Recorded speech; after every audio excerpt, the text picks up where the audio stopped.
Hey everyone, it's Final Round. My name is Jordan. We are back with baseball for Friday's slate. I'm going to be a little bit cautious with this because obviously we had a big break and you never know who's going to come out on fire. I was even debating just waiting a little bit to see who comes out hot, but I figured I would give it a go. But like I said, I'm not going to be picking a ton of guys or anything like that. I'm I'm going to be kind of basing it off the last series that a player played, and then just this is like the one really bad pitcher that's going to be pitching on Friday. So I'm going to target them.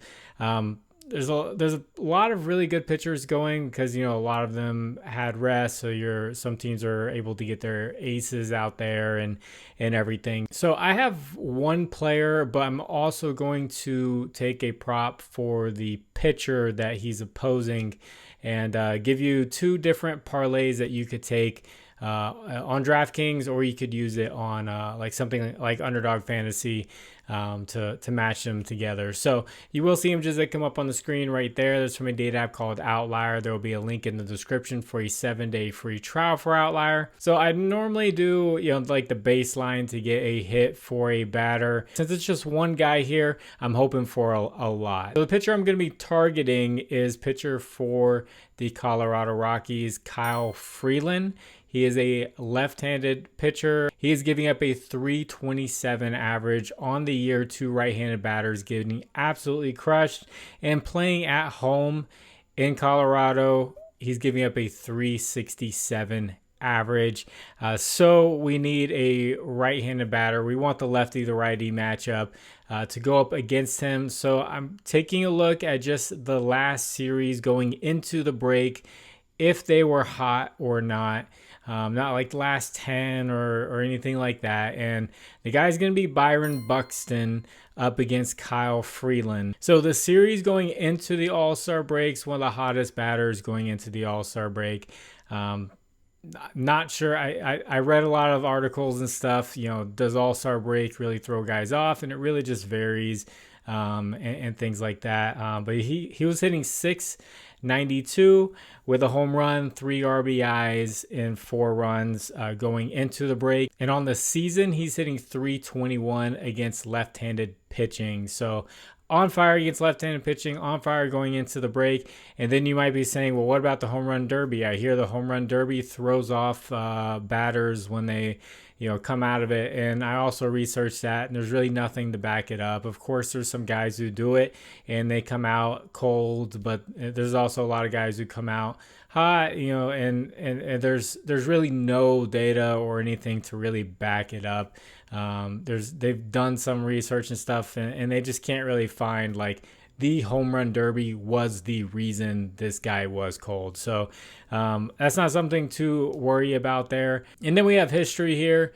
1 at bat and 1 home run off Kyle Freeland. So I like all of that. And like I had been saying over the past week, I was waiting on a laptop to come in. I've been doing this channel for 2.5 years, just writing down on a notepad, but finally got a laptop, and I got AI on it as well. With that, I'm going to input the matchup and just let it go through the data and then give me its thoughts on that matchup as well, because maybe I'm missing something. Maybe there's more I can add to things to make the play look better, or maybe I'm completely missing something. So the AI likes that this is at Coors Field. This is the most hitter-friendly ballpark in the major leagues, and that is due to high altitude, 20 to 30% more opportunity to get a hit, and especially stuff like home runs. It brought up Buxton's career at Colorado. He's played 8 games there, 346 average with 2 home runs. Also, it's giving him a 40 to 50% chance for an extra base hit or a home run. So it really likes Byron Buxton here in this matchup at Coors Field. So I went through a bunch of other guys, and there was just a few things that were just throwing me off with a couple of other players, and I'd like to have a full week's worth of data, of batting data and all that stuff. So before I get into these parlays, if you guys could, please like the video. If you haven't, please subscribe to the channel. If you have a little bit of extra time, could you leave a comment for the algorithm? You can just put AW, and that'll help get this video out there for more people to see. And also, I want to shout out the app Novig. Novig is a social sportsbook or exchange.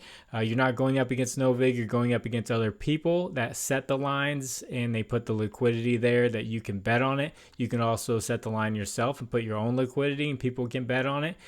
You will be able to stack pitchers and hitters and do correlated parlays on Novig, which I really like. So you see all the states on the screen. It is available in all of those states.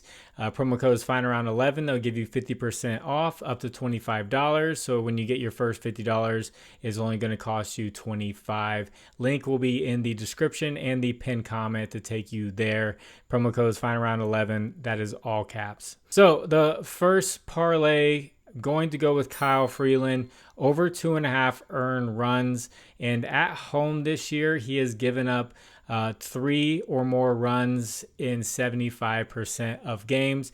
I have 2 different parlays for you guys, and this is going to be one of them that's going to be on both of them. So take a look at that. I've already talked about it. At home, he's just not great there. It's a hitter's ballpark, just not a good place for pitchers. And then this first option is the safer option for -120. You can add Byron Buxton, 1.5 hits, runs, RBIs, gone over in 7 out of the last 10 games. And last year he went over in both games at Coors Field with 5 total and 4 total hits, runs, and RBIs.